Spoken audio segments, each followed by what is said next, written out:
Music as a fine art, संगीत एक उत्तम कला। तो संगीत कैसे उत्तम कला है, आज इसके बारे में हम बात करेंगे।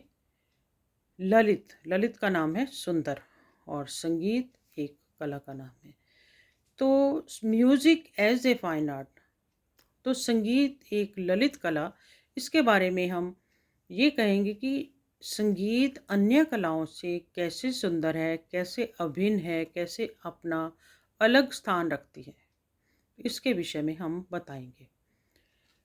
कला जो सत्य है, जो सुंदर है, वही कला है, ऐसा रविंद्रनाथ टैगोर जी ने कहा है।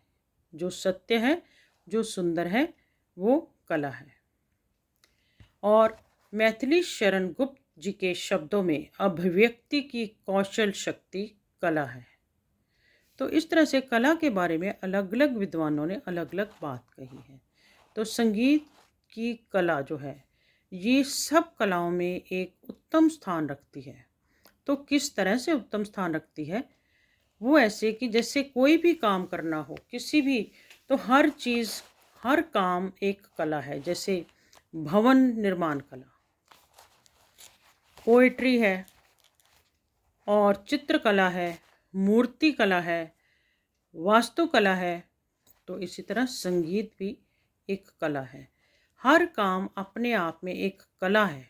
खाना बनाना भी एक कला है।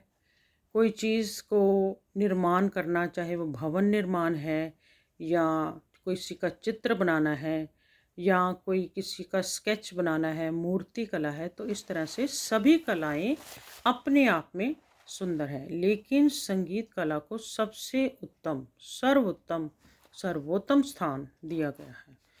तो इसके विषय में हम ये कहते हैं कि संगीत, इसकी ध्वनियाँ जो मानव मन को अपनी तरफ आकर्षित कर लेती हैं, और मानव जो मन है सांसारिक बातों से ऊपर उठकर संगीत के ध्यान में लग जाता है। ये एक योगियों की कला है। इसमें जब हमारा ध्यान लग जाता है तो हमें और कोई किसी भी प्रकार की जो हमारी नेगेटिविटी है और किसी भी तरह की जो परेशानियां हैं, वो हमें उनसे निजात मिलने का एक सक्षम साधन बन जाता है। संगीत में ऐसी ताकत है जो हमें और अन्य कोई ऐसी बातों को हमारे दिमाग में प्रभावित ना कर पाए, तो हम संगीत की शरण में आते हैं ताकि हम अपने मन को, अपने दिमाग को फ्रेश कर सकें।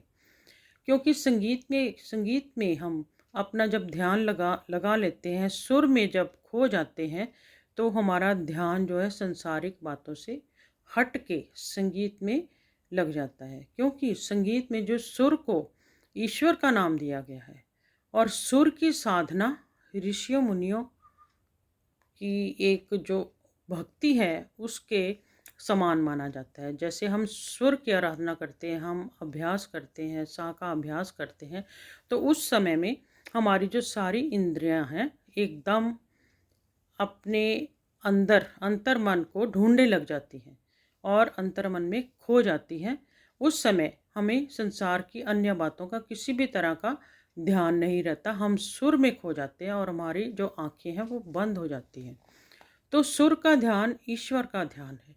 इसलिए संगीत को सारी कलाओं में उत्तम माना गया है कि जिसमें हम अपनी अपनी सारी इंद्रियों को वश में करके संगीत में खोकर हम परमात्मा को, उसकी अवतारणा करते हैं और परमात्मा में ध्यान लगाते हैं। हमारी जो सारी मन की जो शक्तियाँ हैं, सारी इंद्रियां हैं, एकाग्रचित हो जाती हैं ताकि उसमें हम सुर के ध्यान में लग जाए, यानी कि ईश्वर के ध्यान में लग जाए, उसकी भक्ति में लग जाए, ताकि हमें और चीज़ों का ध्यान हट जाता है इसमें और संगीत की साधना में लग जाता है। इसलिए संगीत की जो कला है, सारी कलाओं में उसको उत्तम स्थान दिया गया है। वैसे तो सभी कलाएं अपने आप में एकाग्रचित होने के बाद ही उसमें कला का एक रूप निकलता है। जैसे किसी की मूर्ति बनानी है, चित्रकला बनानी है, उसके लिए भी हम अपनी ध्यान इंद्रियों को एकाग्रचित करते हैं। लेकिन संगीत को योग के समान माना है। संगीत एक योग साधना है। योग साधना यानी ईश्वर की साधना, जिसमें हम अपने अंतर मन को ढूंढने लग जाते हैं, अपने अंतर मन को पा लेते हैं। तो इसमें संगीत में एक ईश्वरीय शक्ति है जो हमें ये प्रेरित करती है कि सुर के माध्यम से हम अपने ईश्वर का ध्यान करके ईश्वर को पा लेते हैं, और हमारे जो और कितनी भी जो हमारी नकारात्मकता है वो उससे हम हट जाते हैं, सकारात्मक सोच में चले जाते हैं। और संगीत का माध्यम ऐसा माध्यम, सबल माध्यम है जिसमें हम ये चीज़ को पाने में समर्थ होते हैं।